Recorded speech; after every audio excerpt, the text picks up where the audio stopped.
Before being taken on as a full-time teacher at a high school a little outside of Austin, Texas, I was a substitute. I would sub in for a multitude of classes, with my main subject area being math classes. Being a sub, I would most days have a lot more off periods, of course, since I would work more on an as-needed basis. This was on a day that started like any other. I had 4 classes I would be subbing for that day. They were all the math classes that a specific teacher would teach, including geometry and algebra. I would usually enjoy subbing for science classes, as the teachers would usually just have me show the class an educational documentary and then hand out a question sheet, which would be handed in at the end of the class to be graded. With math, though, you'd actually have to teach the material as a sub. I arrived to school and picked up the keys from the front office to the 2 classrooms I'd be subbing in that day. Both classes were in the math hallway, which was downstairs to the far left of the school. The periods I was teaching that day were something like 2, 3, 7, and 9. I had already taught the first 2 classes, so I had about an hour and a half before the 7th period class I'd be teaching. During most of this time, I stayed in the classroom of the last class I just subbed for, since it was empty for the next 2 periods. I was doing a mix of work-related and non-work-related things on my laptop. Period 6, there would be another class here, so I'd migrate to the teacher's lounge by the back of the school. After the second bell rang and period 6 began, I was walking the empty halls to the teacher's lounge. I'd been in the lounge multiple times, and honestly, it would usually be subs sitting in there, if anyone. The teacher's lounge is pretty much in the back corner of the school, by a separate back entrance that's only unlocked from the outside by teachers' ID cards. I set my belongings down on a table in the empty teacher's lounge, and this was when I heard knocks at the back exit door.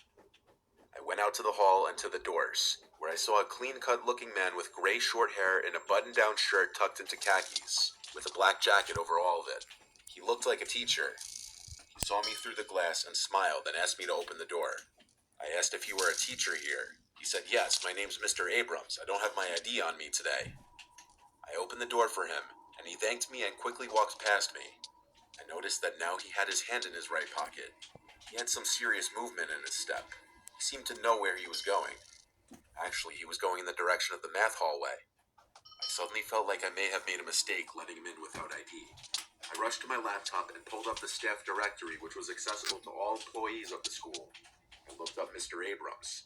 There was not a single teacher at any of the schools, elementary to high school, with the last name Abrams. I had no choice but to call the front office and let them know that I think someone pretending to be a teacher had entered the building. This was taken seriously as the school issued a lockdown immediately, sending every classroom an automatic distress call to lock all doors and turn off all lights immediately. I heard a commotion from out in the math hallway. I walked out into the hall, a little closer, and I could hear bangs or kicks on a door, and a man screaming at the top of his lungs, "Maria, open up, and I know you're in there." Maria was the first name of the teacher I was subbing for that day, and I couldn't tell for sure, but I believe the door he was kicking on was one of the classrooms I subbed in that day. Police had surrounded the school in literally minutes, and had entered from multiple entrances and detained the man. I didn't witness it happen. It was down in the intersecting hallway, and I wasn't allowed past the police. The teacher I subbed for, who I changed the name for her privacy, had called out of work that week, originally alleging she was very sick. The man who came to the school banging on the door was apparently her ex-husband, and as far as rumor has it, Maria did something horrible to him. Not much of a rumor, because clearly that would be the case if he came to the school with a gun. Everyone's guess is he came to kill her and then himself. No one knew where Maria went to hide from her ex, or what the full story was, but she didn't return to work for months. I pray to God all the time thanking him that no one was hurt or killed, because I was the one to let him in, and that would have forever sat on my conscience.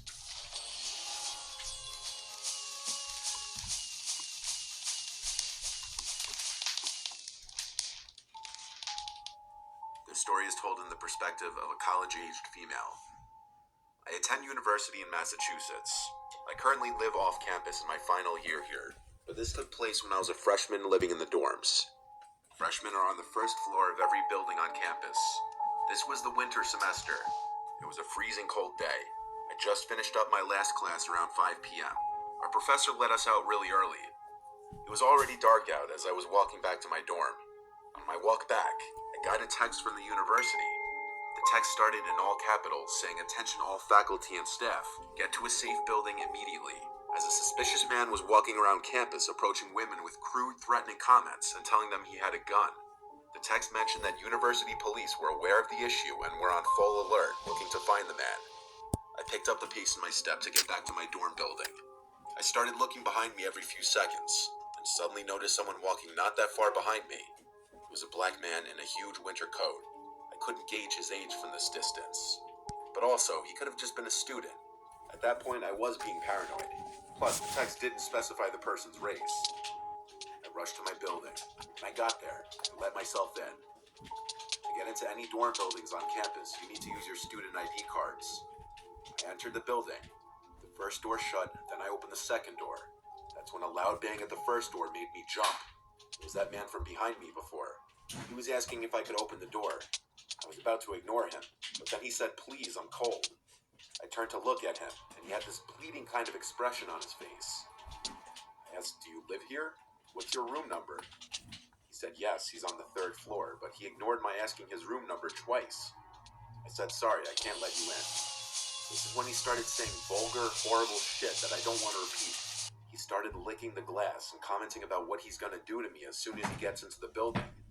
In disgust, I ran to my room and slammed the door behind me. I turned on the lights as it was pitch black inside and my roommate wasn't back yet. I texted my dorm group chat saying I think the creepy man the school sent a warning about was at the front door of the dorm building. Don't come anywhere near. Everyone replied the same thing. OMG, call university police. That's what I did. I got the number off the website and called them. Told them right away the creepy man with a gun was at our dorm building. And they asked if he was still there. Naturally, I walked to the window to look outside. I screamed at the top of my lungs for 3 seconds when I saw the man on the other side of the glass, smiling, shaking his head, doing this disgusting motion with his tongue. I pleaded with the officer on the line to send the police there now. The man on the other side of the glass took off running, and he disappeared into the darkness as soon as he was beyond the light of the light posts. I still cried for the police to hurry, and as soon as one of them got to my dorm room, I let him in and described what the man looked like. He told me to stay in my room and don't leave again for the night. He advised I tell all my friends in the building to do the same. An additional text was sent out to all residents of my building. The hunt for that man went all night, apparently. They never found him. The things he said to me were beyond disturbing. I didn't see a gun on him, but honestly, anything could have been in his massive coat pockets.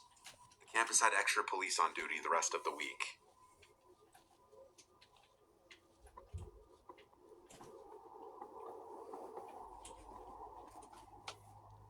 When I was in 2nd grade, each day of the week we'd have a different extracurricular activity at some point in the day.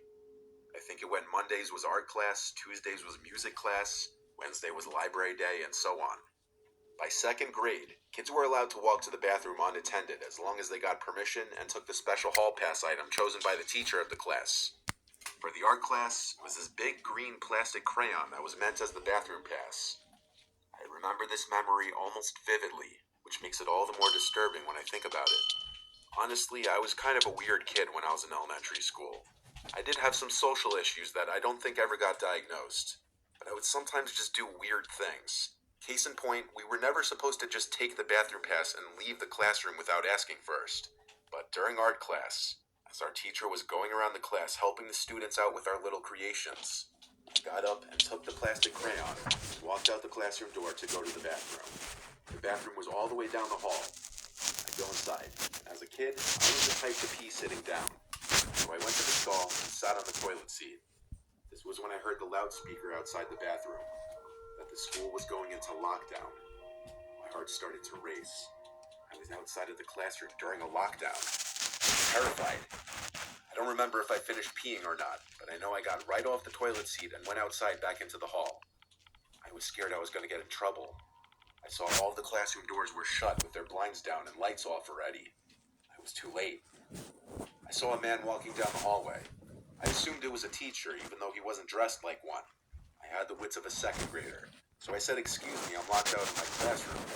I remember vividly he said back, "Oh, that's all right, come with me, I know where to go." He grabbed my hand and we started walking in what seemed to be the direction of the back exit. That's when I heard a familiar woman's voice keep screaming Troy, my name, from behind us. It was my art teacher, Miss Green. She screamed at the man to get off me, grabbed me by the arm, and tugged at me back to the art classroom. Once inside, she locked the door and scolded me quietly. I remember seeing the worry in her eyes. She might have even been crying. The lockdown continued for another half hour at least. The whole time, I was confused, scared, and most of all embarrassed by all the stares my classmates were giving me. The principal came on the loudspeaker eventually and said the lockdown was over. When my art teacher got on the phone with, I assume, the front office, I think whatever she said was what prompted the faculty to end the school day early. I'm so grateful for Miss Green. She really put herself in danger and saved me from something horrible, whether it be from kidnapping to any amount of emotional trauma.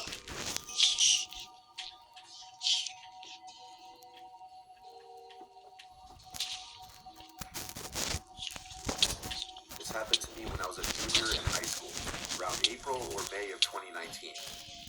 I live on the Mississippi Gulf Coast, but for privacy reasons, I'll leave out the school name. I played the double bass in the school wind ensemble, and every morning we had rehearsal in the band hall. We were about halfway through rehearsal when I heard a knock on the band hall door, which opened to the outside. I don't think anyone else heard the knock because we were in the middle of performing a song. I was standing with my double bass on the perimeter of the ensemble, along with the percussionist, so I was closer to the door. Before anyone could say anything or react, one of the percussionists who I knew just blindly went over to the door and opened it for the person outside.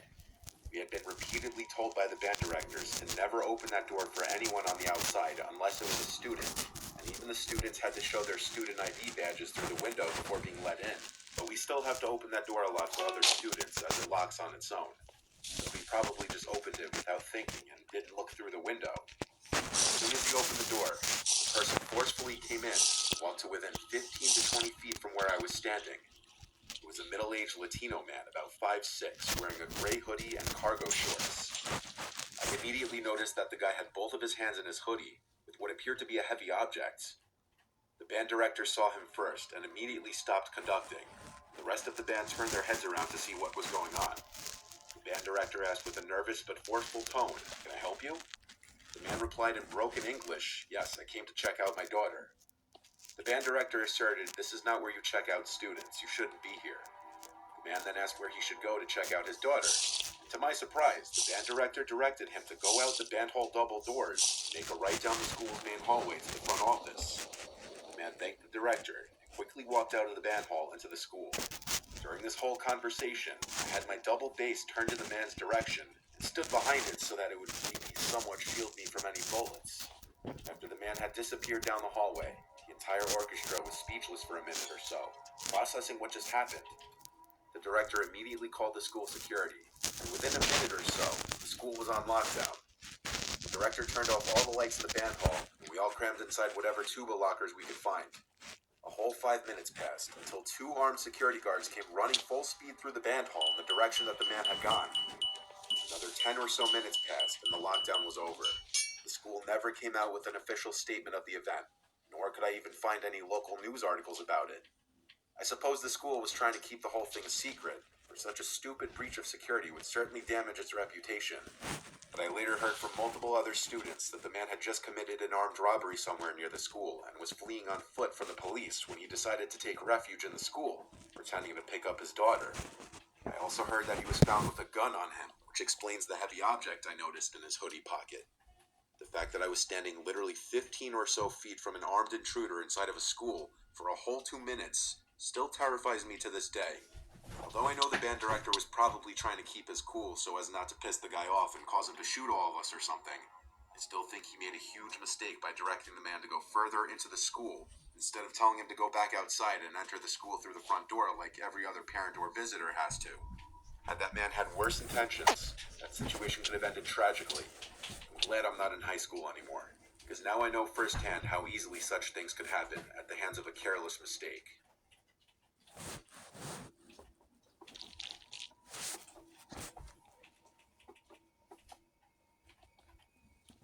This experience was short and to the point. I was a very young child in Catholic private school. I was in the 4th grade. Our school would routinely practice lockdown drills. I think once every couple of weeks we'd have one. All of us in the class were always excited for them. For some reason as kids we just found it to be fun. It's all a joke when you're that young. Half the kids don't even realize what you're practicing for, and the other half who do don't ever expect a real lockdown to happen. One day it did, though. Over the intercom came a voice from the front office saying, "We're going into lockdown. This is not a drill." I remember some kids still laughed at the announcement, as if it were cool to hear that we're going into lockdown. No one could have prepared for what came next. As our teacher seemed concerned and rushed to shut the door on the lights and yelled at us to get in the corner, I think that's when everyone realized this wasn't just a regular lockdown drill. Something serious was going on. We all huddled in the corner of the room. Each door had a narrow glass window which could be looked through. Suddenly the silence was broken by crazed screaming from the halls. One lone male's voice. It was just incoherent screaming. The man was chanting something. The screams got closer, and I remember how scared we all started to get. The screams got closer until they were right outside our classroom door. And then bangs on the door made a bunch of us scream and cry. The man on the other side of the door screamed, "Your God is dead. Jesus didn't die for your sins. You're all gonna burn." Our teacher tried his best to calm us down as the screams intensified, and the man started to yell, "I hear you in there. I see you. Open up the door." The man screamed words I didn't understand at the time, but I believe looking back, he was screaming Islamic phrases and shaming our religion. I was too young to put it all together immediately. The bangs on our door stopped, and the screams continued further down the hall away from the door, but they could still be heard. The crazed man continued through the halls. The man's screams were overpowered eventually by the yells of other men. There was a huge commotion in the halls during what I presume to be the moment he was taken down by police or security. We had to stay in the lockdown position for a long time even after this. After a while, the lockdown was over, and the school day was cut short. Parents were called to pick up their children. Luckily, my mom didn't work, so she was able to come pick me up right away. It was a bit of a scarring experience. We were all so young that we didn't even understand the gravity and freakishness of the situation. I'm just glad no one got hurt.